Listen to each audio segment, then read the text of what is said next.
Delivery man બોલું છું. તમારું બુકિંગ પાર્સલ આવ્યું છે, લઈ જાઓ. મને સમજવું ના આવ્યું. તમે કોણ? હું એમેઝોન કંપનીમાંથી ડિલિવરી મેન બોલું છું. તમારું બુકિંગ પાર્સલ આવ્યું છે, લઈ જાઓ. તમે છો છો? હું જોબે સ્કૂલ બહાર ઊભો છું. હા, હું આવું છું, ઊભા રહો.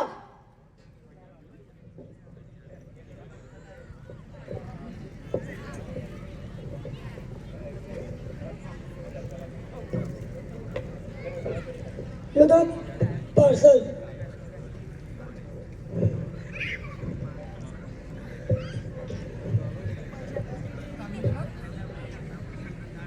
કેટલા રૂપિયા થયા? 900 રૂપિયા થયા. ફોન પે કરું યા ગૂગલ પે? ફોન પે કરો. સ્કેનર આલો.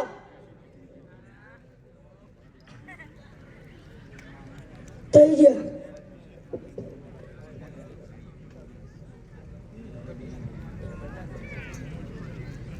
अस्सलामु अलैकुम वरहमतुल्लाहि वबरकातुह.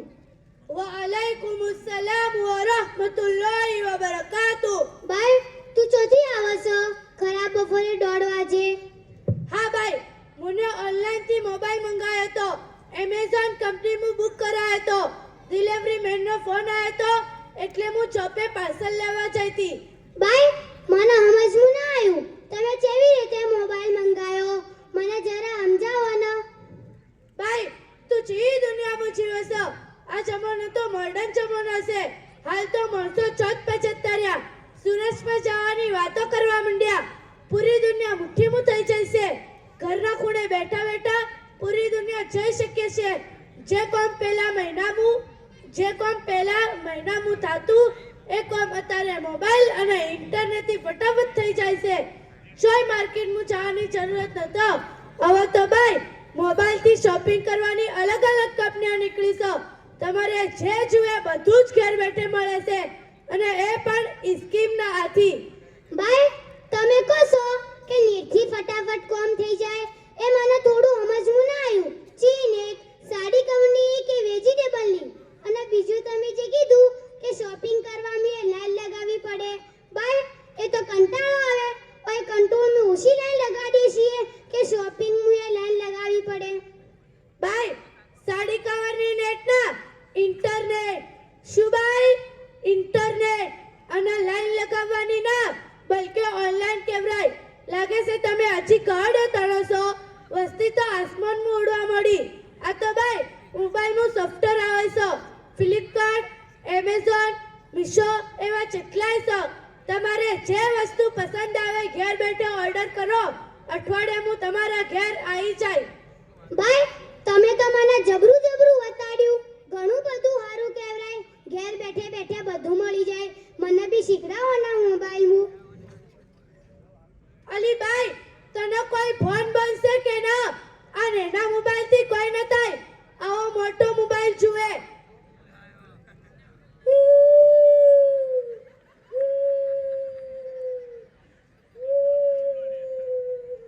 આ છોકરું ચમ રોવે છે? લે મોબાઈલ, લે આ મોટો મોબાઈલ. જોયું ભાઈ, નાના મોબાઈલથી છોકરું ચૂપ ન થાય. આ મોટો મોબાઈલ આલ્યો કે તરત જ ચૂપ થઈ ગયું, જાણે કે મતનું મોસી પડી. હા ભાઈ, મારે તો આવો મોબાઈલ લાવવો જ છે. તું આ મોબાઈલ ચોથી લાવી? આ તો મારા અબ્બાને લઈ આલ્યો તો. હવે આ જૂનો થઈ જશે. હવે હું પત્તે OnePlus 5G મોબાઈલ ઓનલાઈનથી મંગાવ્યો છે. ભાઈ હું કઈ તમારા બેયોની વાતો અભલતી હતી.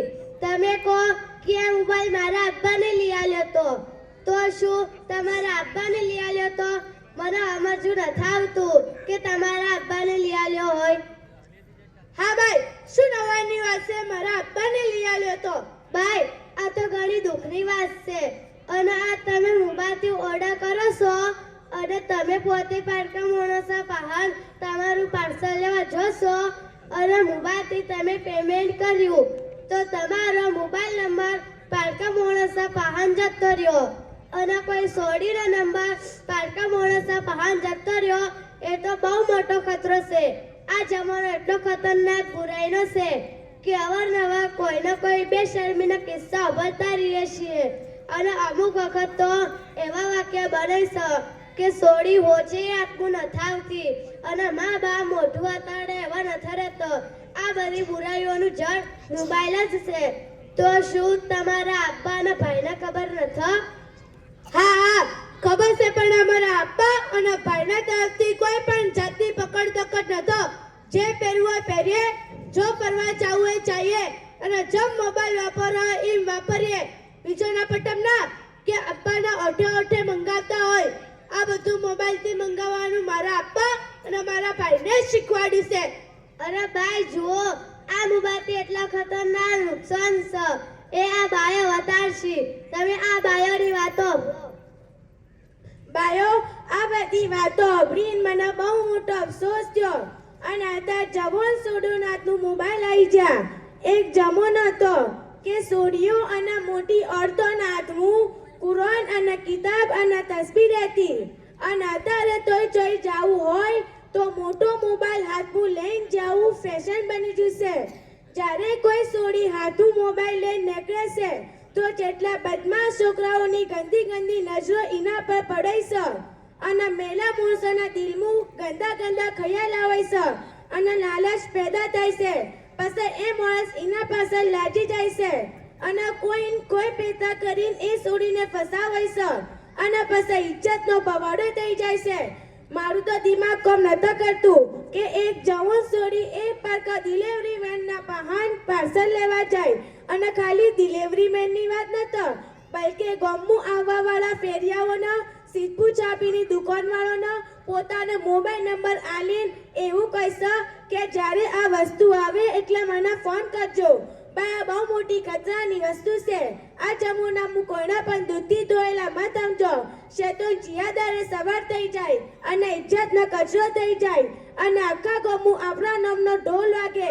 અત્યારે આપણે છોકરા સોડીના જેવા કિસ્સા ભરીએ છીએ કે સોડી હોજે હાથમાં નથી આવતી અને આ મોબાઈલને તો જેટલા ઘર બરબાદ કરી નાખશે. આ એક દજ્જાલ ફિતનો છે, ઝેરીલો હાપ છે. અગર એને પકડતી આવડતું હોય તો એનાથી ફાયદો ઉઠાઈ શકે, ન કે હાપ અને દજ્જાલી ફિતનો આપણી દુનિયા આખિરાત બરબાદ કરી નાખશે. એટલા માટે મારી બાયો આ મોટો મોબાઈલ આપણે પોતાને બચાવીએ ને એના મોબાઈલથી આપણી બધી જરૂરતો પૂરી થઈ જશે. અલ્લાહ પાક દજ્જાલી ફિતનાથી આપણે બધાની હિફાજત ફરમાવો. હા ભાઈ, તમે તો મારી ઓછો ઉગાડી દીધી. મને તો કોઈ ભોન જ નથી કે હું પોતાની જિંદગીમાં એટલું મોટું નુકસાન કરી રહી છું. હું તો ઊંડા ખાડામાં પડવાની હતી. અગર તમારાથી મુલાકાત ન થઈ હોત તો હું આ મોબાઈલના ચક્કરમાં ફસાઈને પોતાની આખિરત બગાડી દીધી હોત. અલ્લાહ પાક તમારું ભલું કરે. હું પણ હવે પાકી નિયત કરું છું કે આ મોબાઈલના ચક્કરમાં નહીં આવું. આ મારાથી અમારા ગામના આપા આયેલા છે એની વાત સાંભળો. મારી પ્યારી બાયો ઓબળો, આ મોબાઈલ ને તો જવાનોને બેગેરત અને બેશરમ બનાવી દીધા. ગંદી અને ખરાબ ફિલ્મો જોઈ જવાનોના દિલ ગંદા થઈ જા. જે દિલમાં અલ્લાહ અને રસૂલની મોહબ્બત રહેવી જોઈએ એ દિલમાં બાજારી ગંદી સોડીઓની મોહબ્બત આવી જાય. આ મોબાઈલ ને તો બાપરદા જવાન સોડીઓના પણ નથી છોડી.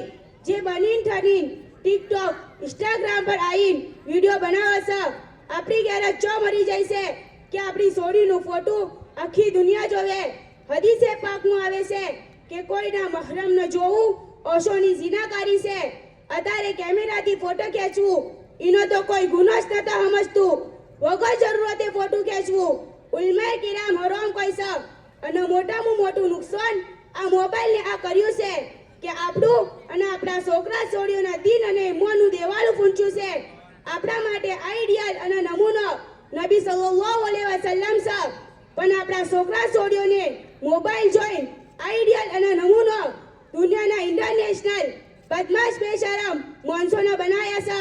તમે જોતા નથી છોકરા છોડીઓના કપડા, ચાલ ચલકત, શકલો સુરત, પૂરું કલ્ચર કના જેવું છે. આ બધો બગાડ મોબાઈલના કારણથી જ 120 સ્પીડ આપણા ઘરોમાં આવી રહ્યો છે. અને ઇસ્લામ અને સુન્નત શરીયતોથી આપણા દિલોમાં નફરત પેદા થઈ જાય છે.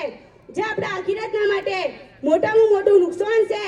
એટલા માટે આપણે બધા આજથી જ ઈરાદો કરો કે આ શેતાનના ઘરમાંથી લાત મારીને બહાર કાઢીએ. અને બાયો, જે બુરાઈઓ આપણા ઘરમાં પેદા થઈ જાય છે એ બધી બુરાઈઓને આપણા ઘરમાંથી કાઢવા માટે આપણા પાસે એક જ રસ્તો છે, જે આપણા બુઝુર્ગોને આપણને બતાડ્યો છે કે આપણા ઘરનું રોજ ફજાઈલે અમાલની તાલીમ થાય. તો બધી બાયો પાક્કી નિયત કરો કે રોજ પાબંદીનાથી તાલીમ કરશું.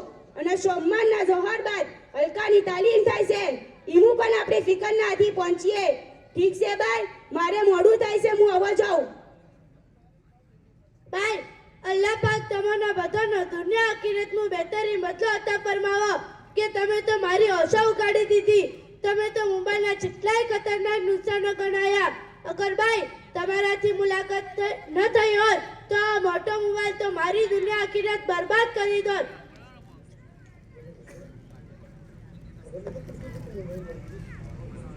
અગર ભાઈ તમારાથી મુલાકાત ન થઈ હોત તો આ મોટો મોબાઈલ તો મારી દુનિયા આખિરત બરબાદ કરી દોત. હવે હું તમારો હંમેશ આ મોટો મોબાઈલ ફોડી દઉં છું. અને હું પાક્કી નિયત કરું છું કે આ મોટા મોબાઈલથી દૂર રહો. અને તમે પણ મારા માટે દુઆ કરજો. અને રોજ સજાયેલી અમાલની ઘેર તાલીમ કરો. અને સોમવારના જોહર બાદ તાલીમના હલકામાં બી આવો. જલસામાં બેઠેલી બાયો, તમે બી ફજાઈલ અમાલની ઘેર તાલીમ કરજો. અને સોમવારના જોહર બાદ તાલીમના હલકામાં બી આવજો.